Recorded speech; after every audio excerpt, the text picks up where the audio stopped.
Kasako Media, tunaangazia maisha, tunaandika kesho. Nini kauli ya serikali kuhakikisha hizi internship zinaanza kutolewa kwa haraka kwa kada zote za kitaaluma ili kuondoa ombwe la wahitimu wengi kukosa fursa za ajira kwa kigezo cha uzoefu? Swali langu namba 2.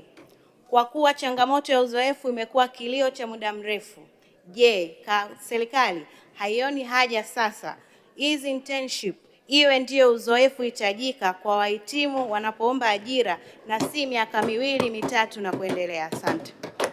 Jibu Mheshimiwa Waziri. Mheshimiwa Mwenyekiti, naomba kujibu swala la nyongeza la Mheshimiwa Selina Henry Kingalame kama ifuatavyo. Kama alivyojibu katika swali la msingi, serikali inatambua umuhimu wa kuanzisha na kuimarisha mfumo wa mafunzo kwa vitendo katika kada mbalimbali ili kuwawezesha vijana kupata uzoefu unaohitajika. Serikali itaendelea kufanya tathmini kuhusu upanuzi wa utoaji wa mafunzo kwa vitendo katika kada nyingi tofauti zaidi ili kuhakikisha utekelezaji wake unakuwa endelevu na wenye tija. Lakini katika swala lake la B, serikali inatambua kwa kigezo cha uzoefu kwa wahitimu katika baadhi ya nafasi ni kikwazo, na ndio maana tumeendelea kufanya tathmini juu ya upanuzi wa mafunzo haya kwa vitendo ili kuona kwamba mafunzo haya yanakuwa sehemu ya kuwatayarisha wahitimu kuingia katika soko la ajira. Mheshimiwa Waziri, Mheshimiwa Ridhiwani Kikwete.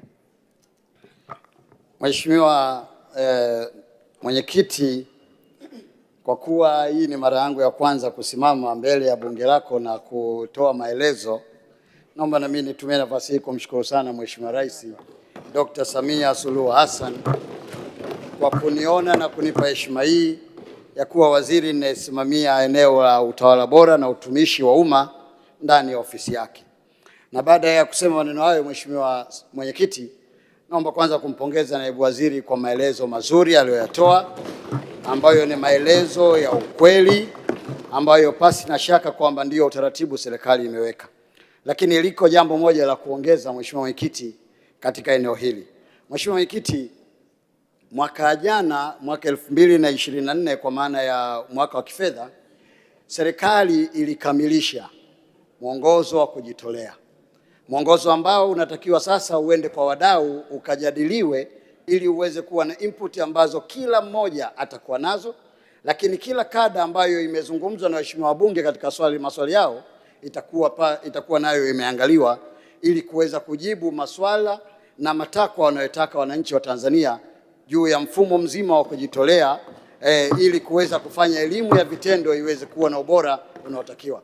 Kwa nataka niwahakikishie waheshimiwa wabunge, mswada kitabu hicho au mwongozo huo tutaupitisha katika vikao vinavyohusika kupitia kamati za bunge, lakini pia utaitwa katika bunge lako ili baada ya bunge lako kuidhinisha, basi mfumo huo sasa utatangazwa rasmi ili uweze kwenda kuwa mfano katika elimu ya kujitolea na vitendo itakayokwenda kuzaa matunda mazuri kwa kesho ya Tanzania. Asante sana.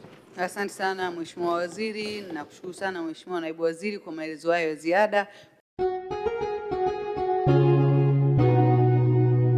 Kasako Media, tunaangazia maisha, tunaandika kesho.